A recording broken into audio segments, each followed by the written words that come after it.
Ladies and gentlemen, thank you for holding and welcome to Duratex's conference call, which will discuss its 2020, the fourth quarter 2020 results. We'd like to inform you that participants will be in listen-only mode during the company's presentation, and after that, we'll begin the questions and answers session when further instructions will be given.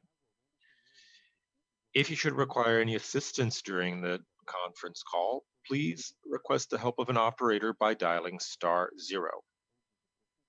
Before we continue, we'd like to clarify that any statements made during this conference call about the company's business perspectives, projections, operational and financial goals are merely beliefs and premises from the company's directors based on the information that is currently available. Future remarks are not a performance guarantee because they involve risks, uncertainties, and assumptions. They refer to future events and therefore depend on circumstances which may or may not occur. Investors should understand that the general economic conditions, industry conditions, and other operational factors can affect the company's future results and can lead to results that differ materially from those expressed in such forward-looking statements. Now, I'd like to pass the floor to Mr. Enrique Haddad, the Vice President of Management, Finances, and Investor Relations. Mr. Enrique, you may proceed. Good morning, everyone. Welcome, and thank you for listening in to one more conference call from Duratex. I'm here with Antonio Joaquim, our CEO, and Iso Marcondes and Menegon, who lead different businesses in the company. On page 3, in a brief recap of the year, we see that even despite all the challenges we faced in 2020, we were able to react quickly and effectively, capturing the different market opportunities, which confirmed this as a historical year for Duratex. With the quick creation of the crisis committee, we took all the measures needed to ensure that business continuity and safety for our 13,000 employees with new strategies about working from home and reinforcing cleaning in their units. It's worth also highlighting that we helped the community during this time. We used over 10 million BRL in initiatives to fight COVID-19, including donating products from our Portinari and Deca brands to makeshift hospitals and public hospitals. The first quarter of 2020 started above expectations. However, the impacts of social distancing and partial downtime in the industry were felt in our results, especially in the Deca and ceramic tiling divisions. The sharp drop in demand seen in March and the lack of visibility on a future demand because of the crisis led us to capture 1.6 billion BRL, ensuring our financial liquidity and the continuity of our structural projects, such as the construction of our new dissolving pulp unit. Temporary suspension in nearly all manufacturing units, inventory management from our suppliers, and having a close connection to our clients were other examples of actions we took during the peak of the pandemic, without, of course, counting on all the work in protecting the Duratex team. So by advancing our maintenance schedule, making use of any downtimes we had, and retaining all of our employees, we were able to recover our operations quickly during the second quarter. As construction material stores reopened and demand went up again, with the emergency aid and with the reduction in interest rates, our quick recovery led us to record levels of capacity utilization in a short amount of time, which were reflected in the results for the second half of the year, as you can see on this graph. Moving on to page 4. Just as in the third quarter, demand maintenance and also maintenance of the productivity activities implemented in the last years led our Ebitda to grow 85% in the fourth quarter versus the same period 2019. While this was 42% for the year, it came to a total of 1.288 billion BRL, the company's best historical result. It's important to highlight our Ebitda margin levels reached this quarter. They were 27% for the quarter and 22% for the year. This level was only possible due to the restructuring and productivity activities that we started in the last years.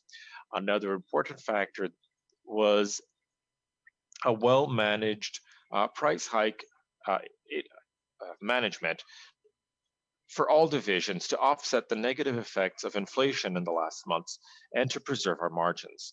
With Duratec's performance this year, we reached a positive recurring EVA across all of our divisions, advancing by 3 years our own established goal.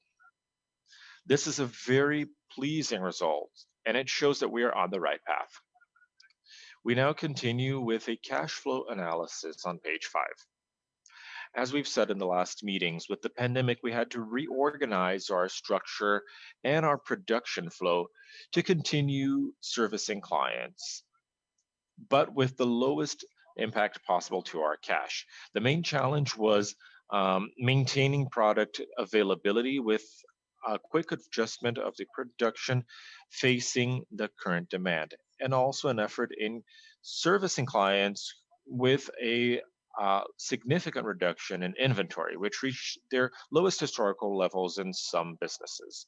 Besides that, we cannot ignore our strategy, our management strategy, which was reviewed and allowed us to increase to 45 days in our average payment term.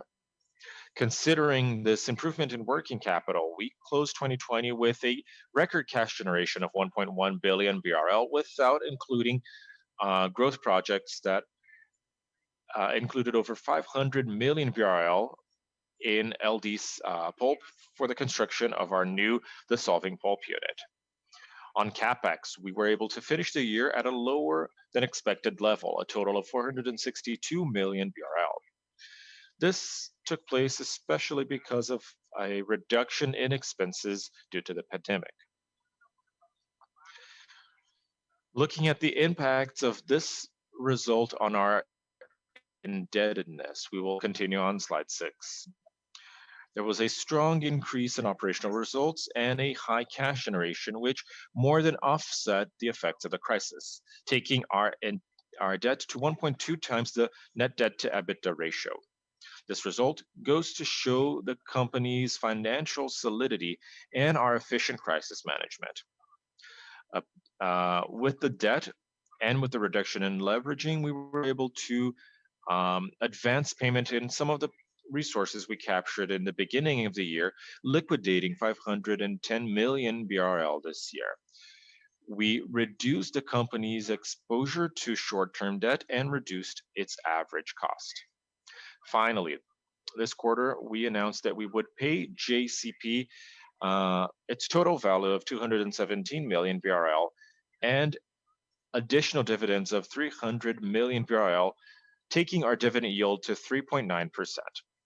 Now to talk a bit about our divisions, let's continue on slide 8. According to IBA data, the wood panels market went up to 23.4% in demand versus the same quarter last year, 27.5% in MDF, and 18% in MDP. Volumes had a growth of 23.4% in the internal market and nearly 23% in the external market. Over the year, the market had a growth of 6.5% versus 2019, 2.8% in MDP, and over 9.3% in MDF. Exports went up by nearly 6% during this period. Now to look at Duratex, we continue on slide 9. Before going into details, it's worth recapping what the year was like in the wood division. We started 2020 with an above average performance despite the impacts of the pandemic in the first quarter. Even with the effects of the crisis during the second quarter, we managed to implement a quick recovery reaching volumes close to full capacity utilization, which were kept throughout the rest of the year. We finished the fourth quarter with a growth of 84% versus 2019. The scale and productivity effects added to our price hike strategy due to inflation, which grew during this period, were essential for the operations results to evolve, as we can see on page 10. This quarter, the division expedited 30% more than the fourth quarter of 2019, 13% above last year. This is justified by the company's recovery strategy, our product position in the market, and by the strengthening in our relationships with clients. There was a highlight in increased market share for all product lines, especially covered products, which grew in sales by 35% this quarter and 14% uh, year on year.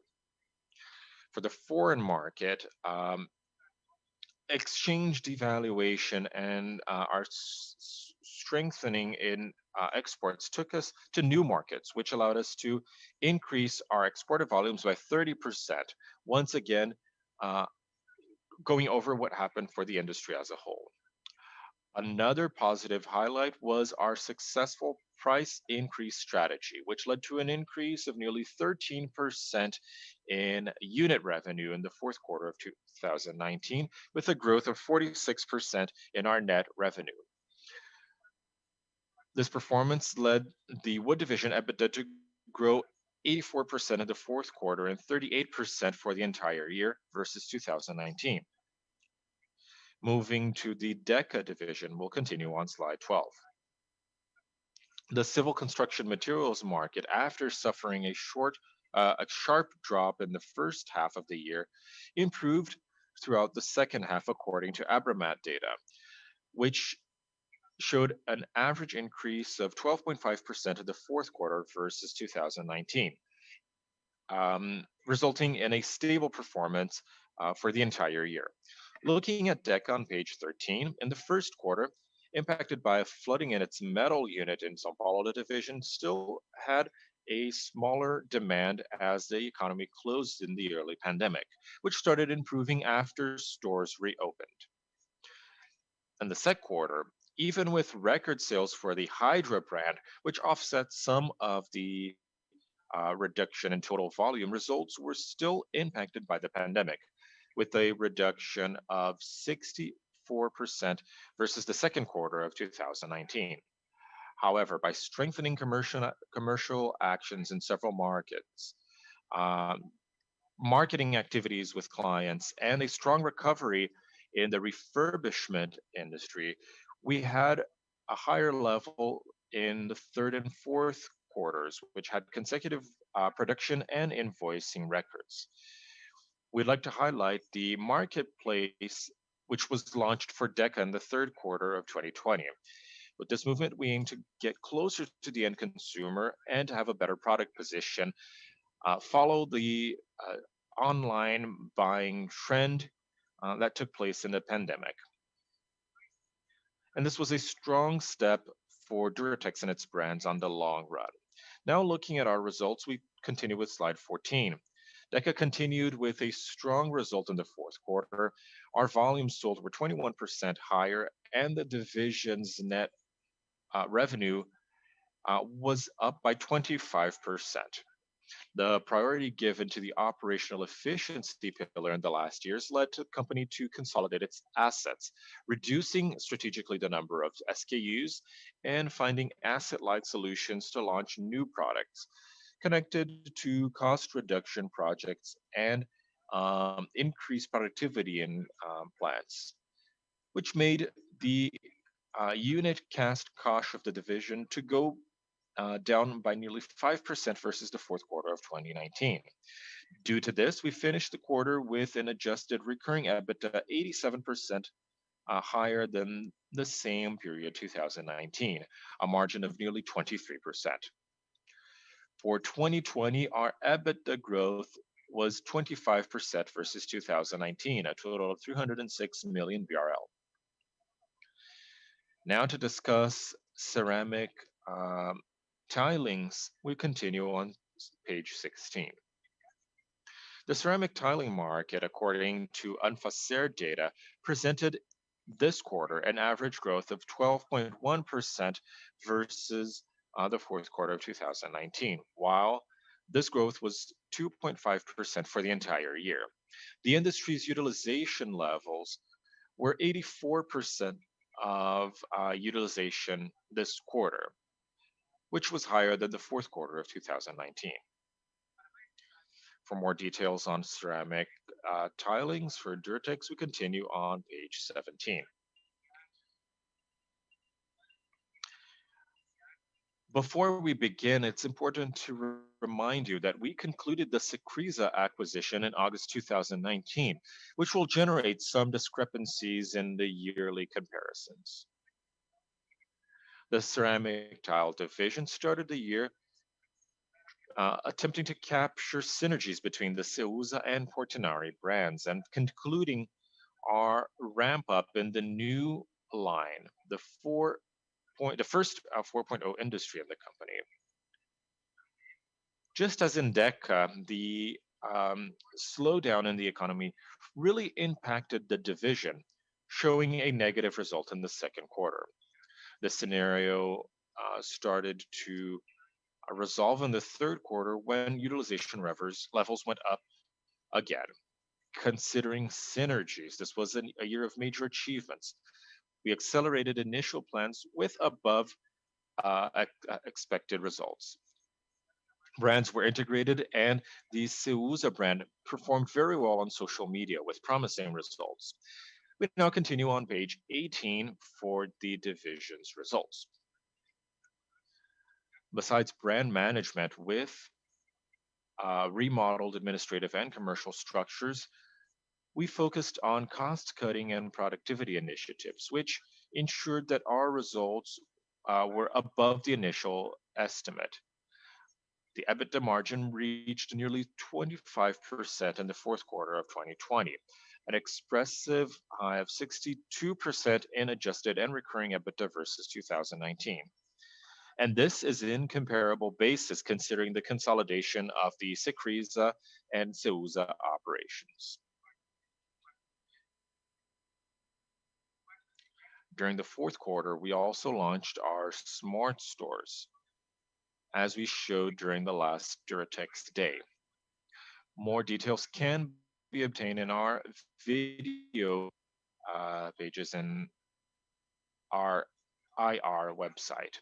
Continue our industrial modernizing program with some important steps still to be concluded in 2021. We now continue with our dissolving pulp project on page 20. We finished 2020 with the project within budget and within a schedule, despite all the adversities we faced. Besides being on an advanced stage, with our main negotiations concluded, it's important to remember that we concluded the funding capturing process to build a new plant in Minas Gerais. It came to a total value of $1.2 million US. It was done with important international agencies, and it concluded the direct investment cycle with Duratex and Lenzing. On page 21, you'll see how this project is going. Here you can see some pictures of the new unit. I'd like to highlight the special location that the plant has near forests, which is one of the main competitive edges of dissolving pulp operations. With over 4,000 employees on the front lines, we've concluded nearly 50% of the construction, which confirms our expectation to start operations in March 2022. We'd like to highlight the efficient pandemic management, which continues to work with the highest level of safety for all the frontline team. Now on page 22, before we continue with our closing remarks, we'd just like to highlight the fact that 2020 was also extremely relevant in ESG for Duratex. With our first integrated report, we reinforced communication on our way of impacting the world through well-being, impact, and care. We managed To get some acknowledgments this year, we were nominated for the A list in CDP for the weather or the climate category. We are now in the SPB3 Brazil ESG Index, along with the ISEB3 for the 13th year In a row, we were nominated as the most transparent company in the pulp and paper industry in the Americas, according to the SPOT program, and we were second place in leading corporate governance companies in Brazil in the LS20 yearly ranking. We know that we still have a long way to go, but we're happy with the results we presented in 2020. So to conclude my presentation, we're going to continue on page 23. When we think about 2021, we still see many uncertainties, but with the reduced interest rates, with civil construction so high, with consumers changing their behavior and paying more attention to their homes, we see a very favorable scenario for Duratex, even with the pressure we suffered in the last months. In the wood business, we continue in our strategy to have differentiated products, paying attention to price readjustments, considering the inflation pressures due to our dollar denominated inputs. In Deca, cost pressures have been surprising us negatively, but with price adjustments and with productivity activities such as ramping up the Recife ceramic lines, the second unit starting its operations in Queimados, and with industrial automation projects, we expect to continue delivering results as demand continues to be strong. In ceramic tilings, we continue capturing synergies between the Ceusa and Portinari brands. And we also started integrations with the Deca division, which will generate significant gains to our results throughout the year.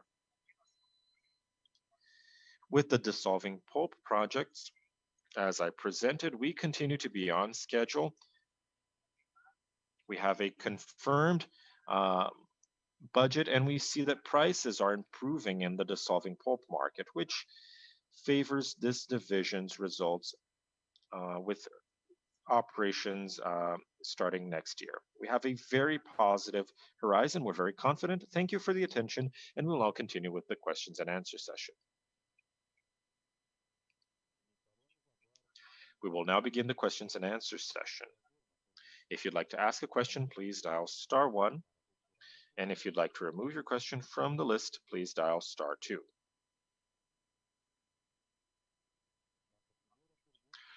The first question comes from Carlos Grenner from BTG Pactual.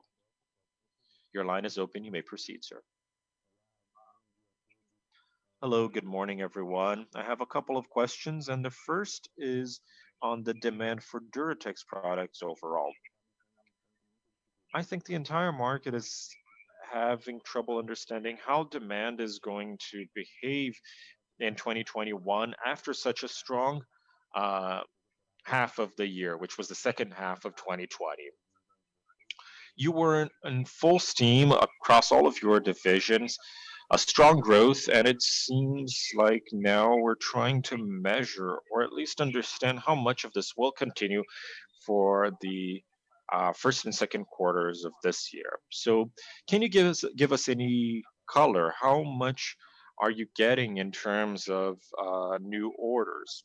And how do you see demands at the consumer's end? We've seen that there's still a shortage of product, and especially wood. So how do you see this happening in the market? And do you have any forecasts for the second quarter? Can we say that the supply chain is normalized now? My second question is about capital allocation. We saw that you had a net debt of 1 time, and we're just wondering what your next strategies will be. If Haddad could tell us, what is the ideal leverage that you expect for the company, and if you have any updates in terms of capital allocation for 2021. So Do you believe that M&A or organic growth will uh, be favored for your next steps? And if you're going to continue with your dividend policies for the next quarters before you have a clear growth plan that's approved by the board? That's all. Thank you.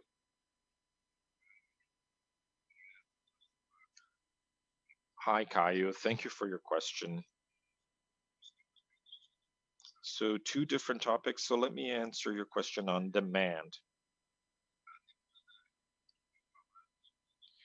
What I've been seeing about demand is that we need to look at our local scenario. So, the first quarter, we have a positive outlook on the demand for our products overall. We're expecting, that there will be a demand for civil construction materials in the next years. So I have a positive outlook for the next years. I think the macroeconomic scenario is favorable for us because interest rates will remain low, even if they have some increase in May or June. Even if it settles at the end of the second quarter, it's still going to be very low. So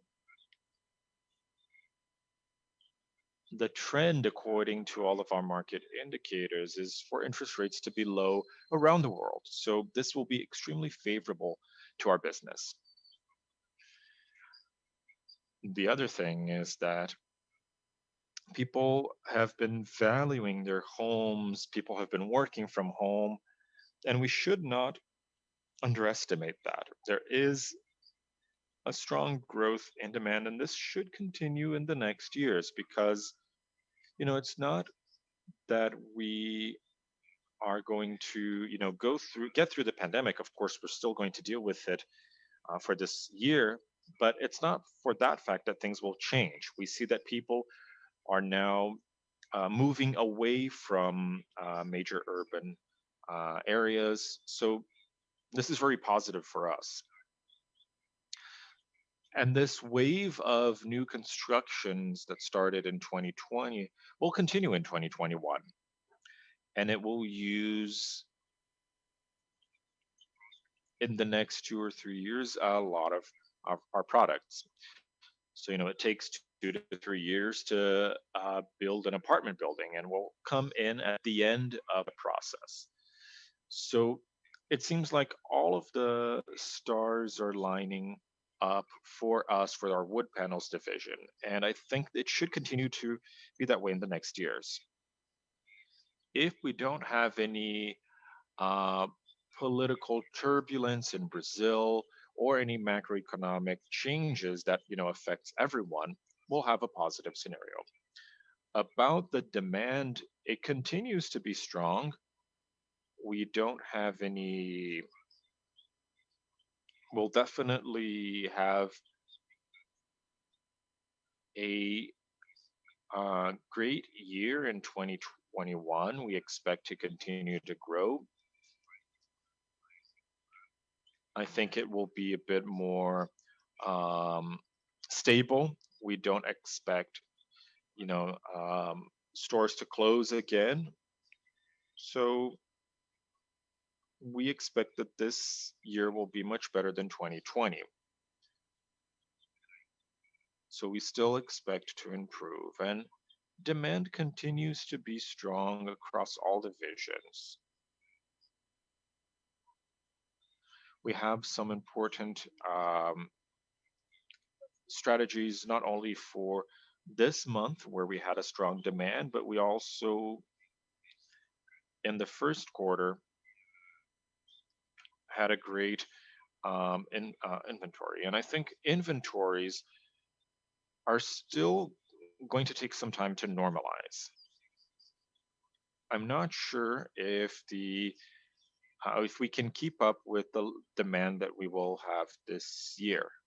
Of course, with the pandemic, everyone learned to work with lower inventories. So I'm not sure if they will ever go back to the previous levels, but just to make up our inventories again. It will still take some time. Of course, we had a strong growth, so there are some bottlenecks, for example, in DECA, which are now being removed. We continue to invest in expansion and um, activating some lines because we still have room to grow in our own inventory. We're not working with the ideal inventory levels that we should have so that we can service our clients the best way possible. So I believe that in 2021, we will have a lot of demand still. And the impact, sometimes is not captured by the statistics, but it's extremely important to mention construction and refurbishments. That probably represents 70% of our consumption. So this process will continue to be strong because there's the other effect of low interest rates, which is typical in Brazil. It might not be common in the US or Europe, but usually when interests are low, um, people usually see in construction a form of investment.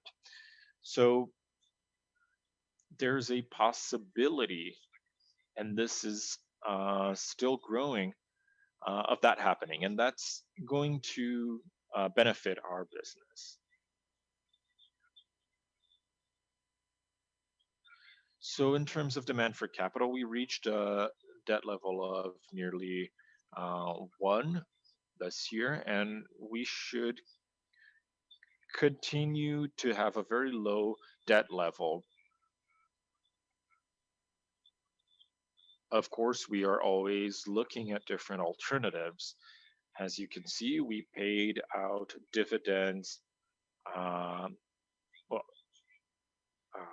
extraordinary dividends in this case, which was very positive. And this year, we intend to, well, 2020 was a year in which we contained our capex. Throughout the pandemic, we didn't know what was going to happen. So in 2021, we will be stronger in normal capex in our operations. We have several small projects to remove bottlenecks. We have the new furnace in Queimados, in Jundiaí. We are also removing some bottlenecks in the wood plants, which are starting this month. So our capex level is also higher. We are investing in some smaller businesses or some skill ups that make sense for our business. Smaller things that add to our portfolio. So while we don't have any consolidated M&A projects, of course, paying dividends is an option. That one time uh, debt to EBITDA ratio is very low. It will not be the ideal level. With the low interest rates, I think probably 2.5 or 3 times is the ideal level. It could easily be that, but we have to leverage with a purpose. Of course, we need to have projects that make sense, projects that are not, outside of our reality. So we're working strongly on that. We have a specialized consultant helping us to,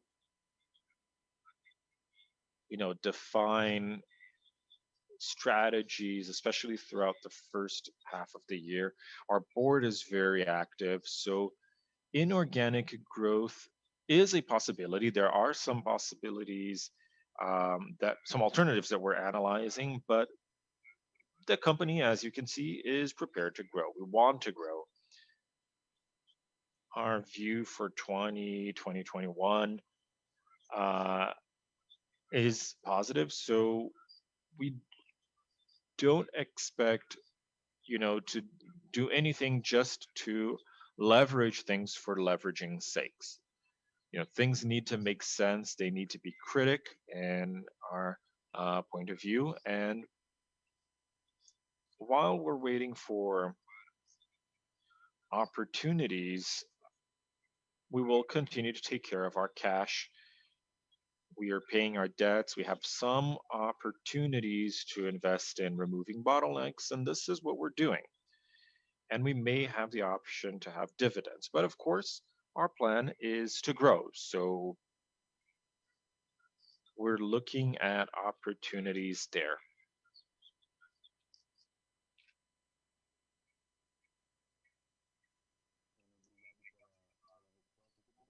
Okay, thank you. If I could ask a follow-up question, you said that demand remains to be strong this quarter. So if you could um, give us some more information, is that similar utilization levels that you reported in the fourth quarter, close to full capacity, or will this be lower because of how because of seasonal patterns? Well, you have to be careful about a couple of things. We expect to work at full capacity throughout the year. This is what we're doing. The first quarter is following, of course, a seasonal pattern. We have fewer working days. We have a lower demand for some areas.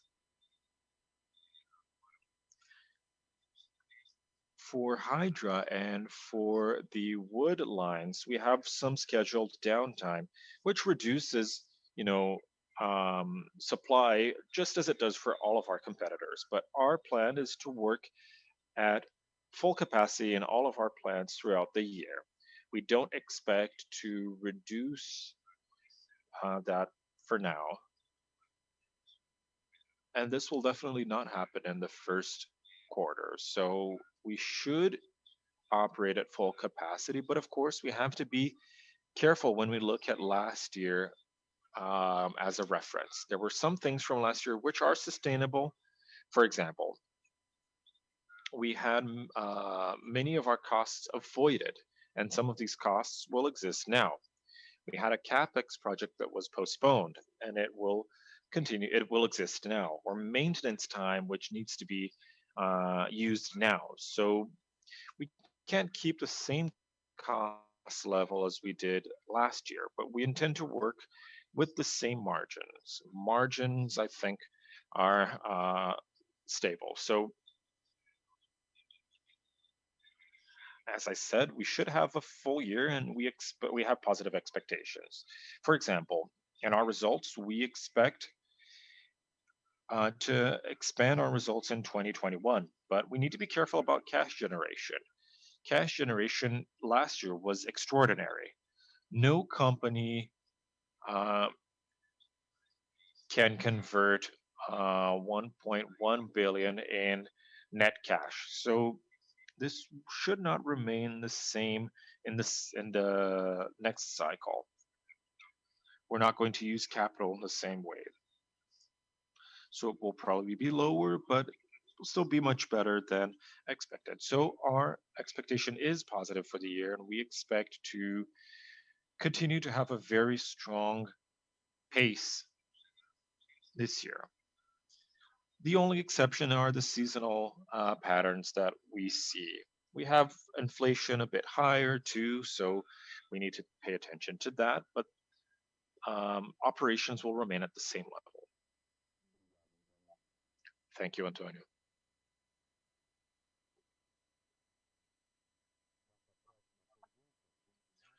Our next question comes from Marcio Farid from JP Morgan. Good morning, Antonio, Haddad. Thank you for taking my question. I have a couple of questions. First is about your price increase. So, how much should we expect that for the first quarter? And we see that you took some aggressive stances which can reflect in a lower demand, especially in wood panels. We see, for example, that woodworkers might have lost contracts with Deca. People might have, migrated to lower value added products. So, are you seeing any changes in the market? Do you think that your demand could suffer from price increases? I'd also like to hear about your export strategy, especially for wood products. This is a um, market that is going to have much better margins. So will you continue to have an open door to the foreign market, considering of course, your profitability not only now but in the future? Thank you.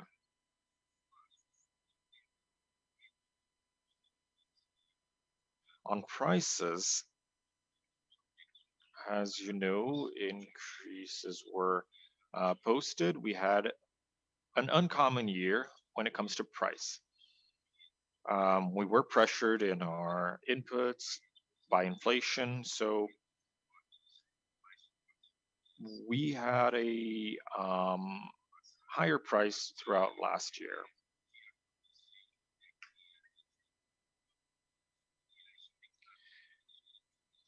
Of course, this year came and we, finished our budget for 2021 in November. We expected an inflation, and um, this year we had above average inflation. So you can see that prices went up in the first quarter already. And we had to increase our price in January, which is uncommon, but this has already been done. It's been announced.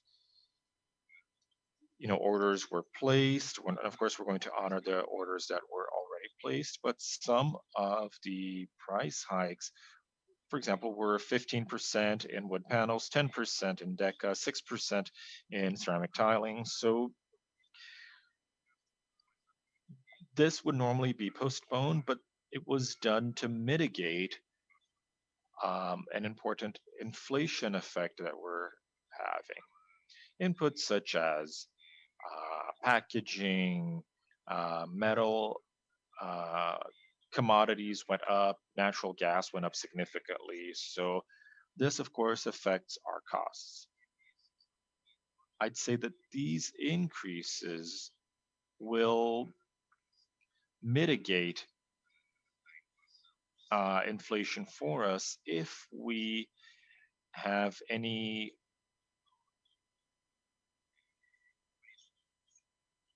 inputs becoming more expensive, then we might need to uh, adjust in the future. But I don't see that there is a lot of space for many significant price adjustments. Price levels, I wouldn't say they are great. We might not have recovered completely, but our price levels, that match our profitability levels. So we need to follow this. We need to keep an eye on how inputs have been suffering from inflation, and we need to work with what we have. The demand is high now. Of course, if you need to adjust anything, you can, but that's not the first choice that we make. We need to be careful. Of course, if prices go up significantly, you might have some elasticity, but not to the level we're seeing now. And again, the price changes that we announced recently will still take some time to be captured. So they will only be captured by February or March. This is normal because um, it takes some time for the portfolio to be changed. So prices are offsetting our inflation. It's not the best word, but we are a little bit more comfortable with the situation. we've seen some space to recover prices, which is not always possible. I don't believe that we will see significant adjustments in wood. The demand continues to be strong there, but there could be some elasticity. So if we work on the prices that are already being used, we have a good level. So I don't believe that demand will go up much more. If it is stable at that level, it's already strong. So, for example, this year, we don't see any significant newcomers to the market, at least until the end of the year. We have one Bernec plant that will go online at the end of the year, but we already are considering it. So I do believe that prices will be maintained or corrected. Considering exports, we don't intend to stop exporting. We understand that we are working with longer contracts. We're not exporting as much, but we do have important markets such as Colombia and the Andean countries, which um, give us a lot of profitability. So at this dollar level, especially for wood, our revenue is much better than in the domestic market. So, or at least it's the same. So we intend to keep the same import to export balance. Most companies continue to export. We don't see any intention of bringing volumes in. You know, a lot of people say that we could use the domestic market instead of exporting, but they have similar profitability levels and they're based on contracts. You know, they're clients just as the clients we have here. We usually honor many contracts. We try to maintain the market and we see exports as, you know, even at the level we are, which is not so high, we have a good balance. Other competitors have even better export levels, but we grew in this segment and we see a very solid demand in the US and in Europe and in many markets, a growing demand. And today we don't even have products to service this demand for exports. That's clear. Thank you.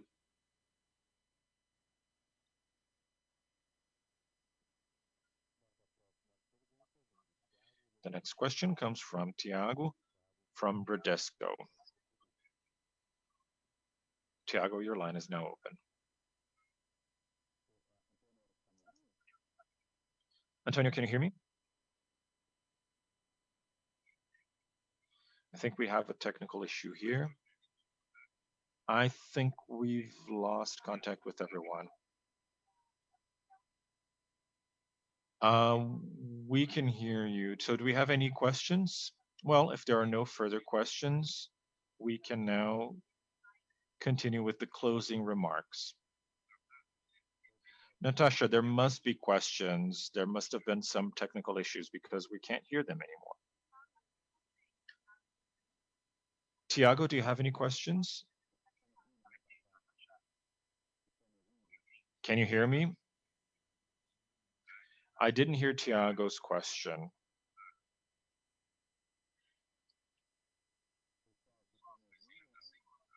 Can you hear me?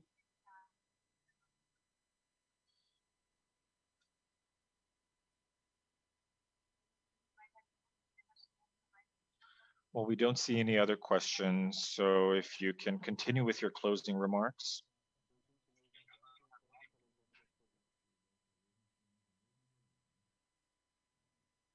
Okay, let's just wait for a bit. Let's see if we don't have any questions. No, there are no questions.